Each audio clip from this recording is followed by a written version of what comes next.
7절까지 같이 한 목소리로 공부하겠습니다. 내가 환난 중에 여호와께 부르짖었더니 내게 응답하셨도다. 여호와여 거짓된 입술과 속이는 혀에서 내 생명을 건져 주소서. 너 속이는 혀여 무엇을 내게 주며 무엇을 내게 더할꼬. 장사의 날카로운 화살과 로뎀나무 숯불이로다. 메색에 머물며 게달의 장목 중에 머무는 것이 내게 화로다. 내가 화평을 위하는 자들과 함께 오래 거주하였도다. 나는 화평을 원할지라도 내가 말할 때 그들은 싸우려 하는도다. 아멘. 할렐루야. 오늘은 시편 120편 1절부터 7절까지 본문의 말씀을 중심으로 성전에 올라가는 노래, 성전에 올라가는 노래라는 제목으로 하나님의 말씀을 전하도록 하겠습니다. 시편 120편부터 시편 134편까지는 보통 성전에 올라가는 노래라고 하고, 오늘 그 첫 번째 성전에 올라가는 노래가 오늘 시편 120편입니다. 막연한 거지만은 성전에 올라가는 노래를 부른다. 언제 성전에 올라갈까?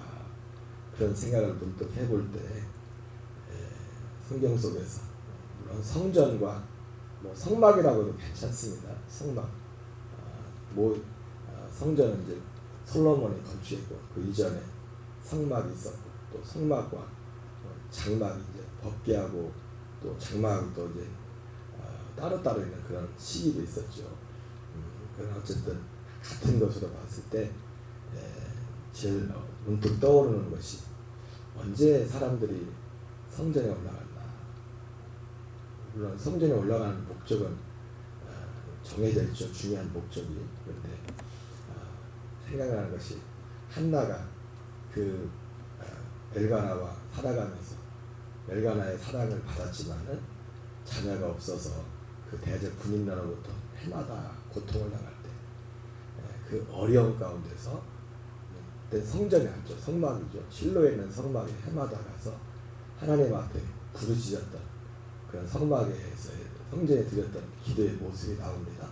그래서 얼마나 그 괴로움이 심했던지 미친 자처럼 볼 정도로 엘리가 볼 때 여자 미쳤나 낯설을 했나 할 정도로 그렇게 간절하게 하나님 앞에 부르짖었던 한나의 그 모습을 보게 됩니다. 그리고 또 한나가 언제 올라갔죠? 그 다음에 물론 해마다 가는 거였지만은 괴로워서 힘들고 어려워서 성전을 하나님 앞에 가서 그 원통함을 풀어달라고 아들을 달라고 기도했었고, 또 하나님이 두 번째는 굳이 나눈다면은 성전에 올라가서 노래를 부르고 이제 하나님이 사무엘을 주셔가지고 사무엘을 드리라 이제 성전으로 성막으로 실내의 성막으로 가죠. 보통 그런 것을 생각해 보게 됩니다. 오늘 특별히 성전에 올라가는 이 노래의 첫 번째 보면은 그런 면에서 볼 때는 환난 중에 고난 당했을 때 또 그 고난의 내용이 무엇인가 또 나와 있는데 그런 분들이 묘사되어 있는 것 같습니다.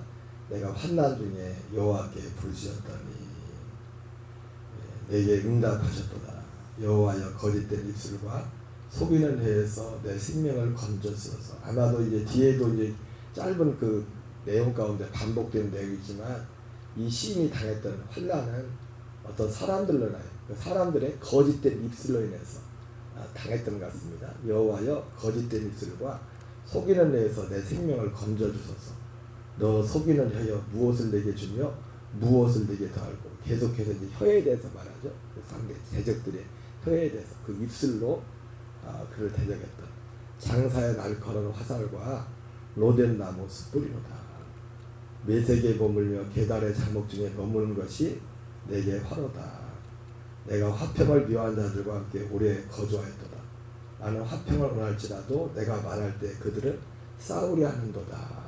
그러면서 짤막하지만은 오늘 이 시인이 처해는 그런 상황들에 대해서 또 대적들에 대해서 마지막 절을 묘사하기를 화평을 원하는데 내가 말할 때 그들은 싸우려 한다. 말만 하면 싸우려고 하는. 가끔 보면은 우리 주변에도 그런 사람도 있죠. 말하기가 무서운 분들이 계시죠. 뭐 말만 하면은 참 그게 이게 제가 이 개혁개정 번역보다가 그 공동 번역을 보니까 공동 번역이 더 드라마틱하게 이제 번역이 된 것 같아요. 그래서 1절부터 보면 이런 식으로 번역된 것 같더라고요. 곤경에 빠져서 야훼께 부르짖었다. 내 소리를 들어주셨사옵니다. 환난을 여기 우리 환난이라고 그랬지만 곤경 그리고 야훼여 나를 건져주소서 거짓 입술과 사악한 혀로부터 건져주소서. 3절에는 너 사악한 혀야 너 무엇을 얻으려 하느냐 너 무엇들을 받으려 하느냐. 4절에는 내가 받을 것은 용사의 날카로운 화살과 노가주나무 로덴나무로 하는 거죠. 숯불불이로다. 5절에는 오늘 메세기들에게 얹혀 사는 나의 신세 게다린들 천막에서 더보살이 이 괴로움이야. 이게 참 굉장히 시적으로 표현됐더라고요. 5절에 여기 5절에는 메세기에 머물려 게달의 장막 중에 머무는 것이 그냥 막연한 것인데 이게 사실은 이 공간적으로 사실은 그 학자들도 말하는데 이 메세기라는 것과 게달이라는 곳은 이방의 땅입니다. 굉장히 먼 곳입니다. 그래서 학자들은 실제 이 사람이 진짜 그 이방의 땅에 있었다는 거냐. 그게 아니라 이 세상 자체를 사실은 그것도 맞죠. 이 세상 자체가 뭐 굳이 멀리 갈 필요 없이 이 세상 자체가 우리에게는 이방의 땅. 아브라함과 이삭과 야곱이 이 심지어 거기는 가나안 땅, 약속의 땅인데도 불구하고 자기 자신들을 이방인과 같이 여겼다고 했어요. 사실은 그게 진짜 약속의 땅이 아니죠. 진짜 약속의 땅은 하늘에 있는 터가 있는 그 섬이 그게 약속의 땅이죠. 하나님의 나라. 이 땅에 임하는 하나님의 나라가 약속의 땅이에요. 이 세상은 요한일서 2장 15절 17절 하는 거죠. 이 세상이나 세상에 속한 것들을 사랑하지 말라. 세상에 속한 것은 육신의 정욕과 안목의 정욕과 이생의 자랑이에요. 이방의 땅. 사실은 이 거짓이요, 거짓 입술, 거짓 것이라는 것이 어떻게 보면 여러분 사기꾼들이 사기를 칠 때 눈에 띄게 난 사기꾼이다 하고 사기치는 사람이 어디 있습니까? 사람들이 사기를 당할 때 어떻게 사기당합니까? 100% 믿는 거죠. 철떡까지 믿는 철떡까지. 그게 속는 거죠. 그죠? 속을 때 알고 속는 사람이 어디 있어요? 알고 속는 사람이. 어떻게 보면 이 세상이라는 것 자체가 육신의 정욕, 안목의 정욕, 이생의 나라. 오바댜서에는 내 교만이 너를 속였도다. 그런 표현이 나오는데 이 세상이라는 이 자체가 여러 가지 보죠.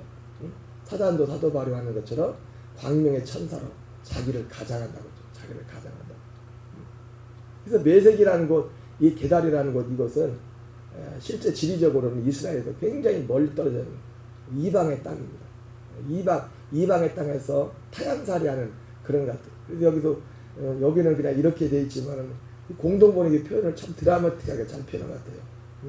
오늘 메색인들의 얹혀 산다고 표현하고 있고, 게달인들 천막에서 더부살이고, 얹혀 사는 거나 더부살이 하는 거나 똑같죠? 이 괴로움이요. 6절에 보면 평화를 지겨워하는 자, 그들 틈에 너무 오래 끼어 살았구나. 내 소망은 화평이다. 한마디만 하여도 그들에겐 싸움거리가 되는구나. 굉장히 또 이 개혁 개정보다는 공동 번역이 더 의미를 잘 살려서 이렇게 표현을 한 것 같습니다. 자, 어쨌든 이 성경은 오늘 이 시편 120편은 성전에 올라가는 노래 134절까지 134편까지 돼 있는데 첫 번째 성전에 올라가는 노래 중에 하나입니다. 그러면서 오늘 이 시인이 그 상태, 곤경에 찬가운데 부르짖는 그 모습, 아까 말씀드렸던 것처럼 한나가 성전에 올라갈 때, 한나뿐만 아니죠. 두 가지 성전에 올라갈 때, 물론 어떤 정해진 규례를 따라 성전에 올라갔겠지만은 환난을 당할 때, 곤경 가운데서 성전에 하나님 앞에 부르짖으러 올라가고 또 그 응답 받았을 때 그분 앞에 감사하기 위해서 감사제를 드리기 위해서 성전에 올라가죠. 그러나 우리는 한 걸음 더 나가서 방금 드렸던 말씀과도 관련있지만 우리가 성전에 올라가는 노래는 성전에 올라가는 진짜 이유는 무엇입니까? 예수님도 요한복음 2장에 성전에 올라가서 성전을 정화했었는데 그때 예수님이 성전 정화하는 그 모습을 보고 제자들이 생각났던 말씀이 주의 저를 사모하는 열심히 저를 삼켜버렸다 했던 것처럼 여러분 성전은 뭡니까? 우리 인생에 있어서 진짜 공경은 뭐냐면 그 성전에 성경을 볼 때 진짜 성전에 올라가는 노래, 기도, 부르짖음을 가장 잘 나타내는 것이 로마서 7장입니다. 오라 나는 권고한 자로다. 이 사망의 몸에서 누가 나를 건져내랴 탄식하라. 오늘 시인이 곤경에 빠져서 야훼께 부르짖었더니 환난 중에 여호와께 부르짖었더니 우리 여기 육신의 인생 가운데 환난 가운데 부르짖는 거죠.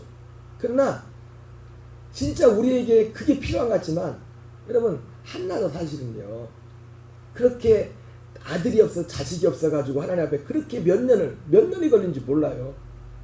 하나님이 금방금방 주면 얼마나 좋겠어요. 근데 그렇게 기도했는데 한나가 나중에 사무엘을 얻고 나서야 더 중요한 깨달음을 얻게 되죠. 그게 뭡니까?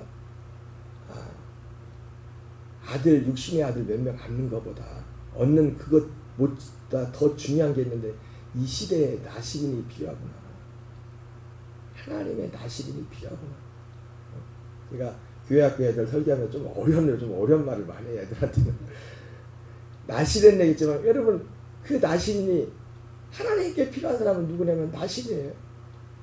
근데 구약시대는 나시린이지만은 제가 그래서 자주 드렸던 표현이 사무엘이 나시린인데 사무엘보다 더 큰 부르심이 있다. 그 부르심이 뭐냐면 따지면 더 큰 부르심 받은 사람이 누구야? 세례 요한이다. 여자의 남자 중에 세례 요한도 부름받았죠. 근데 우리는 세례 요한보다 우리의 부름은 더 크다. 우리의 부름은 진짜 나시린 하나님 앞에 진짜 구해야 될 것은 한나가 아들을 얻고 나서야 처음에 기도해서 아들을 구했던 이유는 해마다 그 태도 분나가 자식이 없다고 괄시하고 남편의 사랑은 받지만 그래서 엘가나가 와가지고 막 위로를 하죠. 울지마 나는 10 아들보다 당신이 최고라고. 멋진 남자예요. 최고라고. 근데 그게 위로가 안 돼요 당장.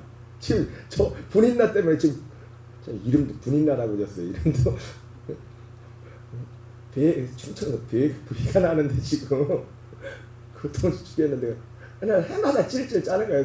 성모 실로에 갈 때만 되면은 처음에 기도는 그렇게 시작됐지만 그 곤경에서 근데 한나가 아들을 얻고 나서야 진짜 공경은 이게 공경이 아니구나. 나시린이 없네. 진짜 하나님의 사람이 없네. 물론 서운한 것도 있지만 그래서 기도한 대로 한나가 사무엘을 신뢰 하나님 앞에 감사절 드립니다. 나시린으로 나시린으로 하나님 앞에 서운한 대로 나시린. 우리의 진짜 괴로운 공경은 모든 인생의 공경은 사실은 하나님은 우리를 이 땅에 보낸 목적이 우리를 나시린으로 세우게 부르죠. 나시린이 뭡니까? 하나님의 아들들이에요. 하나님의 아들들. 로마서 8장에 보면 피조물조차도 탄식하면서 하나님의 아들들이 나타나기를 기다리고 있다. 하나님의 아들들. 성전에 올라가는 노래, 육신적인 그런 일을 해결을 위해서 성전에 올라가고 그거에 대한 감사 때문에 성전에 올라가는 것을 넘어서 한나는 비로소 깨달았습니다. 나시린이 필요하구나. 사무엘을 나시린으로 드립니다.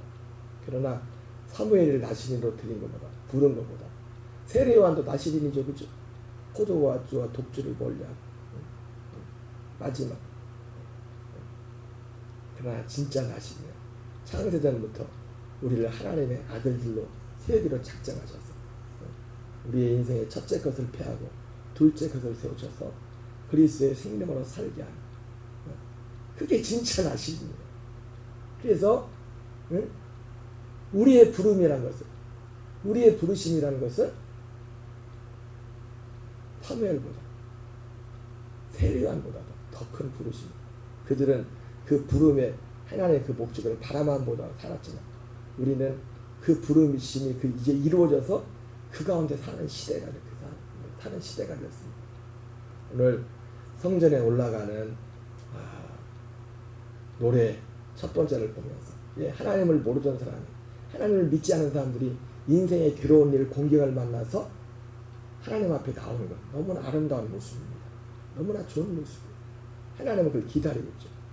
그러나 그것은 어떤 시발점이고, 마치 한나가 사무엘을 바칠 그때 깨달았던, 이 땅의 진짜 괴로움은 인생대 하나님을 떠나서 나시림이 없는 거구나.